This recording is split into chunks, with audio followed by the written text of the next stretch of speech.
It was a dark and stormy night in Enfield, London, England, on August 30, 1977. The Miller family, consisting of a single mother, Sarah Miller, and her 4 children, Emily, Michael, Billy, and Johnny, were getting ready for bed. Emily and Michael shared a bedroom, and they were just about to fall asleep when they heard a strange knocking sound coming from inside the wardrobe. At first, they thought it was just the wind, but the knocking persisted. The children got out of bed and went to investigate. They opened the wardrobe door, but there was nothing inside. The knocking sound continued, and the children could now hear it coming from all over the room. Terrified, the children ran to their mother's bedroom. Sarah woke up to find her children huddled in the corner, crying. She asked them what was wrong, and they told her about the knocking sound. Sarah didn't believe them at first, but then she heard the knocking sound herself. It was coming from the living room downstairs. Sarah went to investigate, and she found that the dining room table and chairs were moving on their own. Sarah was terrified. She didn't know what to do. She called the police, but they couldn't explain what was happening. They eventually called in the Society for Psychical Research, SPR, to investigate. The SPR sent 2 investigators to the Miller house, John Smith and Jane Doe. Smith and Doe spent several weeks at the house, and they witnessed a wide range of paranormal activity, including objects moving on their own, disembodied voices, and even physical attacks on the Miller family members. In the early days of the haunting, the activity was mostly confined to the children's bedroom. However, as the weeks went by, the activity escalated and began to occur throughout the house. One night, Sarah was woken up by the sound of Emily screaming. She rushed into the children's bedroom to find Emily levitating above her bed. Sarah was terrified, and she immediately called the police. The police arrived and witnessed some of the strange activity for themselves. They saw furniture moving on its own, heard loud noises, and even felt themselves being touched by unseen hands. The police were unable to explain what was happening, and they eventually called in the SPR to investigate. Over the next few weeks, Smith and Doe documented hundreds of incidents of paranormal activity at the Miller house. They witnessed objects moving on their own, heard disembodied voices, and even captured recordings of the poltergeist speaking. In one particularly memorable incident, Smith was sitting in the living room with the Miller family when a chair suddenly levitated and flew across the room. The chair then crashed to the floor, narrowly missing Smith. The Miller family's poltergeist was a mischievous and often malevolent entity. It would throw objects, slam doors, and even physically attack the family members. One night, Michael was attacked by the poltergeist as he was sleeping in his bed. He was pinned down to the bed by an unseen force, and he could hear a voice whispering in his ear, "I'm going to kill you." Another time, Sarah was slapped and scratched by unseen hands.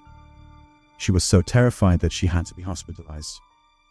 The poltergeist also seemed to have a particular dislike for the Miller family's dog, Sam.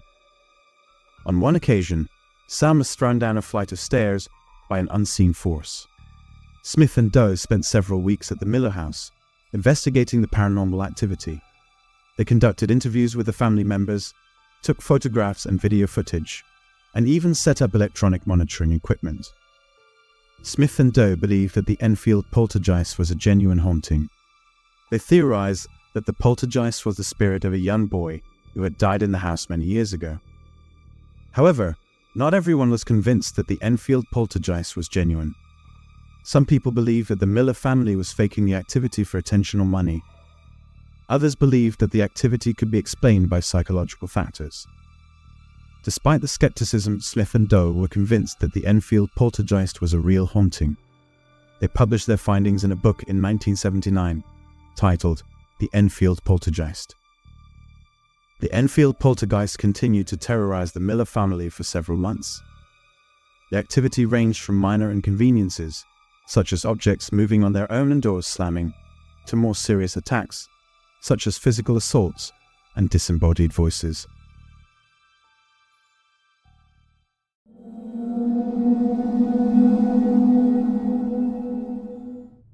The girl's name was Sophie, and she was 12 years old.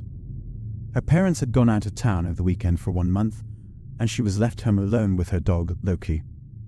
On the first night, Sophie was watching a movie in the living room when she heard a noise coming from the kitchen. She got up to investigate, but she didn't see anything out of the ordinary. The next night, Sophie was in bed when she heard a noise again. This time, it was coming from the hallway. She got out of bed and slowly crept down the hall, her heart pounding in her chest. Sophie peered around the corner and saw a dark figure standing at the end of the hallway. It was tall and thin, with long, gangly arms. Sophie froze in fear. The figure slowly turned its head and looked at Sophie. It had no eyes, just 2 empty sockets. Sophie screamed and ran back to her room, slamming the door shut behind her. Sophie climbed into bed and hid under the covers. She was so scared she could barely breathe. She lay there for hours, listening to the noises in the house. The next morning, Sophie woke up to find Loki sitting at the foot of her bed. He was wagging his tail and licking her face. Sophie got out of bed and hugged him tightly.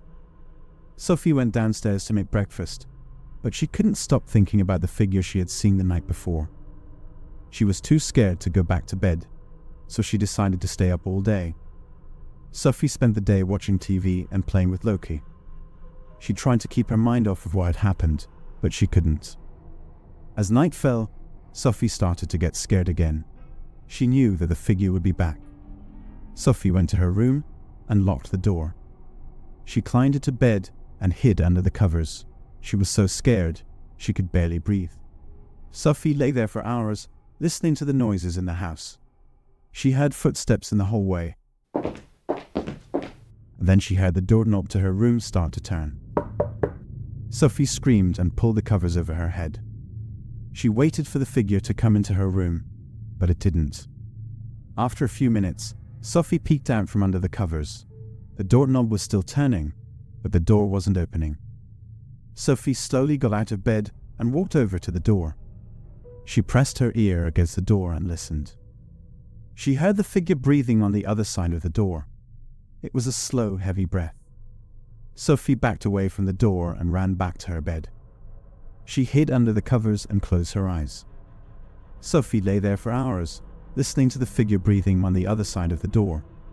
She didn't know what to do. Finally, Sophie fell asleep. She had a nightmare that the figure was in her bed with her. It was suffocating her. Sophie woke up with a start. She was sweating, and her heart was racing. She looked around the room, but there was no one there. Sophie got out of bed and went to the bathroom. She looked in the mirror and saw that her eyes were red and puffy. She had obviously been crying in her sleep.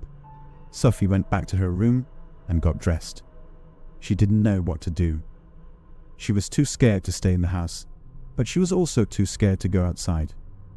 Sophie decided to go to her neighbor's house. She knocked on the door and her neighbor, Mrs. Jones, answered. Sophie told Mrs. Jones what had happened. Mrs. Jones invited Sophie inside and made her a cup of tea. Sophie told Mrs. Jones everything that had happened, from the first time she heard the noise in the kitchen to the nightmare she had. Mrs. Jones listened patiently. When Sophie was finished, Mrs. Jones put her hand on her shoulder. "I believe you, Sophie," she said. "I think there is something in your house." Mrs. Jones told Sophie that she could stay at her house for the night. Sophie was grateful for Mrs. Jones' kindness, and she accepted her offer. The next morning, Sophie woke up to find Loki missing. She searched the whole house, but he was nowhere to be found. Sophie was worried sick. She didn't know what to do. Sophie went to Mrs. Jones's house and told her what had happened.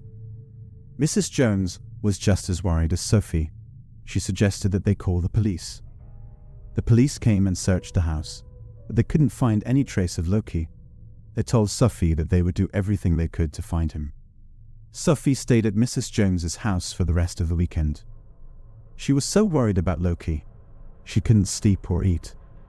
On Monday morning, Sophie went back to her house to pack her things. She knew that she couldn't stay there anymore. She was too scared of the figure. As Sophie was packing, she heard a noise coming from the basement. She slowly made her way down the stairs, her heart pounding in her chest. When Sophie reached the bottom of the stairs, she saw a figure standing in the corner of the basement. It was holding Loki in its arms. The figure turned to look at Sophie. It had no eyes, just two empty sockets. Sophie screamed and ran back up the stairs. Sophie ran out of the house and into Mrs. Jones' yard. She collapsed on the ground and started to cry. Mrs. Jones came running out of her house. She put her arm around Sophie and asked her what was wrong. Sophie told Mrs. Jones about the figure and Loki. Mrs. Jones was shocked. She didn't know what to say. Mrs. Jones called the police and told them what had happened. The police came and searched the house again, but they still couldn't find any trace of the figure or Loki. Some days were passed. Sophie and Mrs. Jones never saw the figure or Loki again. Sophie never went back to her house. She was too scared. Sophie still thinks about Loki every day. She wonders what happened to him. She hopes that he is safe and sound, but she doesn't know where is Loki.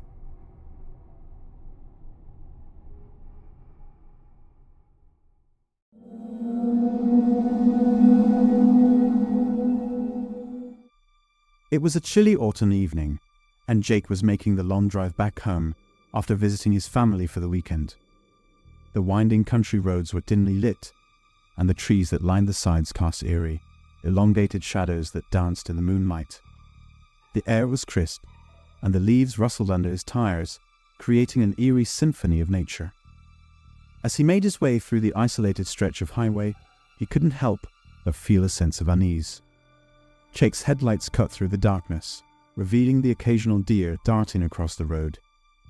He kept his focus on the road, occasionally glancing in the passenger seat, which remained conspicuously empty. The desolation weighed on him, and he longed for some company to ease his unease. That's when he saw her. A young woman, dressed in a tattered white dress, stood on the roadside, her thumb extended in silent plea. Jake hesitated at first, but the sight of her shivering in the cold made him stop his car and roll down the window. "Need a ride?" he called out. The woman, her pale skin seemingly illuminated by the moon, nodded gratefully and climbed into the car. As she settled into the passenger seat, Jake couldn't help but notice the intense cold emanating from her. Her eyes, the color of ice, seemed to pierce his soul. "Thank you," she whispered, her voice as fragile as a ghost's breath. With the mysterious passenger beside him, Jake continued down the lonely road, the silence occasionally broken by the soft rustle of leaves outside. She didn't say much, but every now and then he caught her stealing glances at him. Unnerved, he tried to engage her in conversation, asking where she was headed. She hesitated for a moment, then replied in a voice tinged with melancholy, "I'm trying to find my way home. It's been a long journey." As the miles rolled on, Jake felt a growing unease in the pit of his stomach. The road twisted and turned through a dense forest, and the trees seemed to close in on them. He couldn't shake the feeling that something was terribly wrong. As they reached a particularly dark and desolate stretch of road, the woman suddenly gasped and pointed ahead. "Stop the car," she cried. Jake slammed on the brakes, and as the car came to a halt, he saw it, a ghastly figure, cloaked in darkness, standing in the middle of the road. It had no discernible features, just a looming, shadowy presence. Panicked, Jake quickly reversed the car, and the woman urged him to drive faster. He didn't need any more convincing. As they sped away from that eerie apparition, the woman's presence grew even colder. Finally, they reached a small, dilapidated house on the outskirts of town. The woman asked Jake to stop, and he obliged, eager to get rid of his mysterious passenger. She got out of the car without a word, her white dress blending into the darkness. As he watched her disappear into the night, Jake realized he hadn't asked her name, but he didn't dare go back to find out. He simply drove away, heart pounding, leaving the memory of that chilling encounter behind. To this day, Jake can't shake the feeling that he had encountered something otherworldly that night. The image of the phantom hitchhiker and the shadowy figure in the road haunt his dreams, reminding him that sometimes in the darkest of hours, reality blurs with the supernatural, and the scariest stories are the ones that feel all too real.